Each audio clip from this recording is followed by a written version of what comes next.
Stop buying that store-bought canned pumpkin this year. Save money and roast them yourself. It's super easy and tastes even better.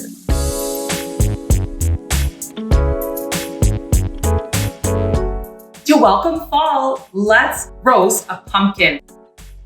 It's a lot easier to cut the pumpkin in half when it's a little bit smaller like this one. But the first thing we're going to do is just cut the top off. So all you really need to do is just kind of put a little dent in it, and then it will just snap right off. And then we're just going to cut the pumpkin in half.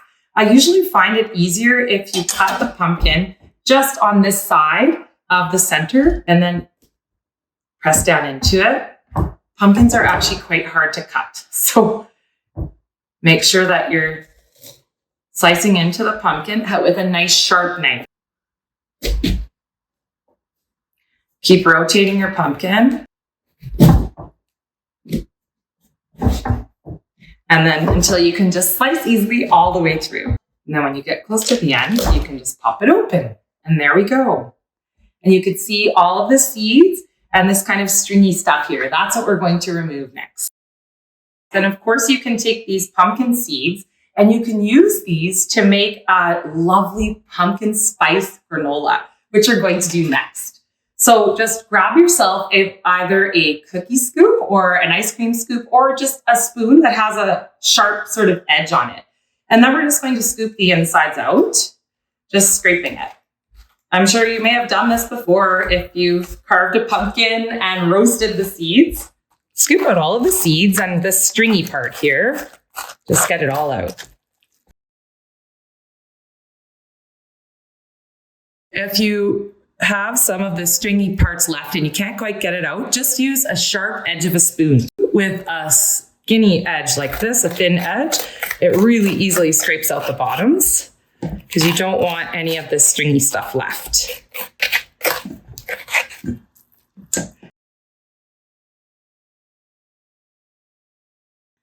So then we're just going to brush with either olive oil or melted coconut oil or avocado oil.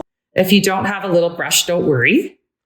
You can just use your fingers and just paint it on. Then I like to put a little bit of sea salt flakes.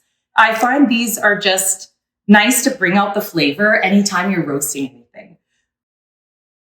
Then we're just going to take a roasting pan and put parchment paper on it and flip it over. Take your sharp knife again and just pierce a few holes. And I find if you put it in the grooves, it's a lot easier to cut. And this just helps the steam to release. So just cut it a few times. Then we're going to take this, pop it into the oven that you've preheated to 350 degrees. And it's going to cook for about 45 minutes to an hour, depending on the size of your pumpkin.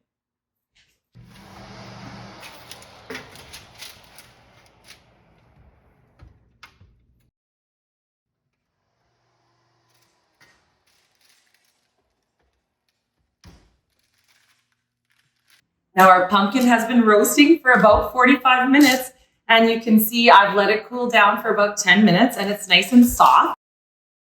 And I'm just going to use a spoon and scoop it out. Very easy.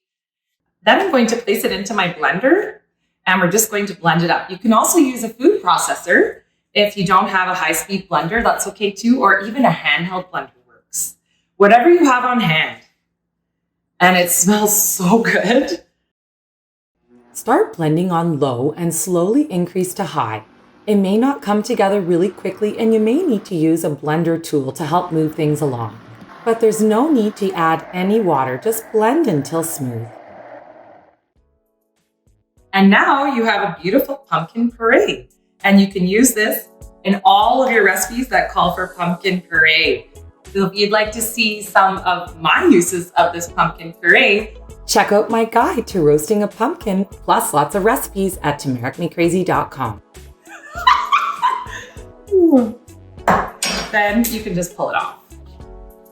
That'll have to be edited out. So